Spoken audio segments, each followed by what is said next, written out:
If you move your hand superficially on the nape of your neck, the most prominent spinous process you could feel is of the 7th cervical vertebrae, and that gives the origin to its name, vertebrae prominence. It has a thick, long, and horizontal spine which is non-bifid, ending in a tubercle. The peculiar identifying points would be, first of all, the spine, as we discussed. The transverse processes are comparatively large. The anterior tubercle is absent. The foramen transversarium is small or maybe absent as it doesn't transmit the vertebral artery. Starting from the spine, which gives attachment to a long list of muscles, just try to visualize the character of Miss Rosie again.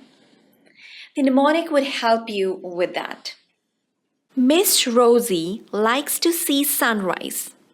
Here, the M stands for multifidus, I stands for interspinalis, S stands for serratus posterior superior, another S stands for splenius capitis, R stands for rhomboid minor, L stands for ligamentum nuchae, T stands for trapezius, S for semispinalis thoracis, and another S for spinalis cervicus.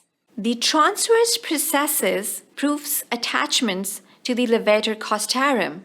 So I hope the osteology regarding the cervical vertebrae is clear now. I want you to like and share and comment down below if you have any queries.